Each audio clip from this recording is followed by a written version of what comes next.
kapuso, simulan na natin ang tagisan ng talino at galing sa pinakainabangang tanungan ng bayan at UH Quiz B!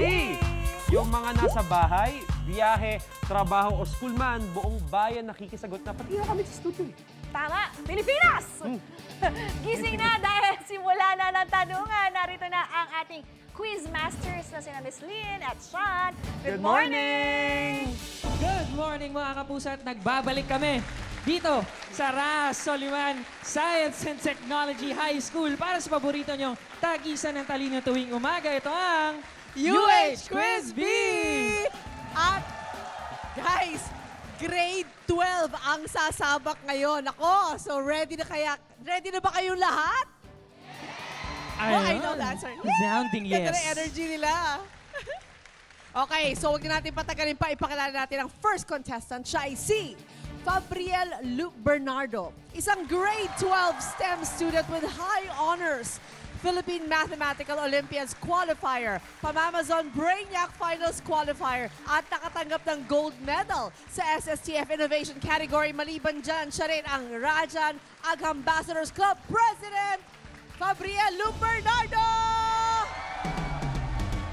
Parang naka-uniform din pala tayo. Oo nga eh, pasok tayo sa school na to. I think we belong, yeah. At syempre, ang mga kalaban naman niya, di rin magpapatalo. Tawagin na natin si Ashley Marie Trujillo. Isa ring grade 12 STEM student with high honors, second place sa DSTF Innovation Expo category, third place sa Division Level Festival of Talents Sinaliksik category, and gold medalist sa school level Science and Technology Fair. At maliban dyan, siya rin ang Supreme Secondary Learner Government Vice President. Again, Ashley Marie Trujillo. Grabe, mga achievements silang dalawa. Eh, tingnan nyo na lang, di ba yung sa board natin, sa ating LED board, ang dami talaga. Hindi na nga kasya eh. Oo, yung listahan ang haba na eh. Kaya eto, and to monitor their answers, makakasama rin natin ang Special Science Teacher 1 ng Raha Soliman, si Sir John Vincent Iman.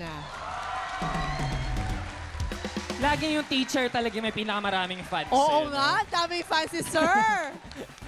Okay, para naman sa mga mechanics natin, review lang for our contestants. Paunahan lang tayo sa pagpindot ng buzzer. Bago nyo pindutin, hintayin nyo yung go signal namin. Okay, meron kayong time para sumagot. Kapag mali naman yung sumagot the first time, may chance to steal ang kalaban. Para sa audience natin na gustong makisabay sa mga tanong natin, ang mga questions na itatanong namin ay makikita nyo sa LED screen namin. At dito rin ipa-flash ang timer para sa pagsagot ng ating players. That's right. At 10 points each para sa easy round at 50 points para naman sa difficult round. Ang may pinakamataas sa points na makuha ang tatanghaling Quiz Bee champion na tatanggap ng 5,000 pesos. At 3,000 naman para sa runner-up. Oh, excited na ba kayo? Nandaan na ba kayong dalawa? Yes. Excited na. Eto na. Okay na. Here's our easy round. Here's our first question. Remember, wait for our go signal. The first question is... Teka, nasa difficult question na ako agad. Usap-usapan ngayon ang mga kinurakot para sa flood control projects na umabot sa bilyon ang halaga. Ang tanong, ilang milyon ang meron sa 1 bilyon? Go! Fabriel. 1,000. 1,000 is correct! That's the correct answer for Fabriel. Here's your second question. Okay, makinig na mabuti. Kamay sa baba. Tinutukan ng buong bayan ng hearing sa Blue Ribbon Committee tungkol sa flood control projects. Saang syudad o city sa Metro Manila ang Senate of the Philippines? Go! Ashley. Pasay City. Pasay City is correct!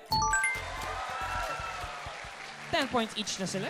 Alright, it's a tight game. At eto naman ang ating ikatlong tanong, kamay sa baba. Who is known as the father of Philippine Revolution? Go! Fabriel. Andres Bonifacio. Andres Bonifacio is correct! On to our fourth question. Ayon kay DPWH Secretary Vince Dizon, may 3 ghost projects sa Oriental Mindoro. Ang tanong, saang region nabibilang ang Oriental Mindoro? Go! Ashley. Mimaropa. Mimaropa or Region 4B is correct! 20 points each! 2 correct answers each. Okay, last question for the easy round. Ang COA ang sangay ng gobyerno may kapangyarihan, otoridad at tungkulin sa napangasiwaan ang pagsusuri sa lahat ng nakwentang pera at ari-arian ng bansa. Ano ang ibig sabihin ng COA? Go! Ashley. Commission on Audit. Commission on Audit is correct. And that concludes our easy round. Just to recap our scores, Ashley is leading with 30 points, habang si Fabriel naman na may 20 points at pwedeng-pwede pang humabol kasi sa difficult round, 50 points tayo for each correct answer. That's right. Kaya let's start now the difficult round. Kamay sa baba. Ang first question is, who painted the Spoliarium? Go! Fabriel. Juan Luna. Juan Luna is correct. Nakabawi ka agad. That's 50 points for Fabriel. Oh, ang bilis.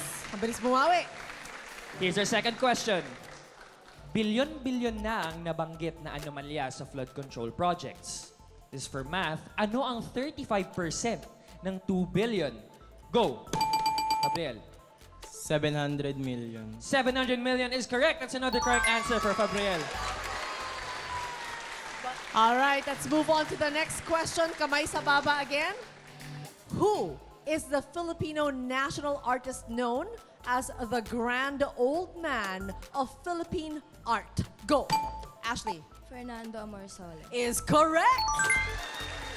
Fernando Amorsolo. Ashley is on the board for the difficult round. Ito naman tayo for our fourth question. Anong taon idineklara ang Araw ng Kalayaan ng Pilipinas? Go! Gabriel. 1898. 1898 is correct! Now let's move to our last question. Kamay sa baba. What is the most abundant gas in Earth's atmosphere belonging to Group 15 of the periodic table? Go. Ashley. Nitrogen. Nitrogen is correct. Grabe! Impressed ako sa mga estudyante sa Rasuriman. Malapit-lapit yung score. Ito Sobrang na ang recap lapit. natin. Ito, and our UH Quiz B champion is... Pumiyok pa ako, ganun ako ka-excited eh. Binata ka na! Kaya nga, nagbibinata na ako. Grade 12 din pala ako. Si Fabriel ang nanalo with 170 points. Congratulations, Fabriel. Ikaw ang UH Quiz B champion natin at mag-uwi ka ng 5,000 pesos. That is right! Pero ang galing-galing din ng binigay na laban ni Ashley. Yes, si Ashley naman. Walang Ashley, umiluan. Meron tayong join us also 3,000 pesos here. for you, Ashley. Here's your 5,000 pesos and your gold medal. Eto naman yung silver medal mo, Ashley. Ayan, congratulations. And here's your 3,000 pesos. Nako, I'm sure may narinig na ako ng pakape ka dyan, pakape. Yes, eto naman. Eto na ang lakas ng palakpak na magpapalibre ngayong umaga. Yes! Nakasan nyo pa! Pero congratulations, Fabriel. Congratulations, Ashley. Also, ang galing. Galing yung dalawa. I'm so impressed. Congratulations, guys. Kaya abangan nyo kung saan naman mapupunta ang UH Quiz B. Kaya tumutok lang sa inyong pambansang morning show kung saan laging una ka. Unang hirit! Ikaw, hindi ka pa nakasubscribe sa GMA Public Affairs YouTube channel? Bakit? Mag-subscribe ka na, dali na, para laging una ka sa mga latest kwento at balita. I-follow mo na rin ang official social media pages ng Unang Hirit. Salamat, Kapuso!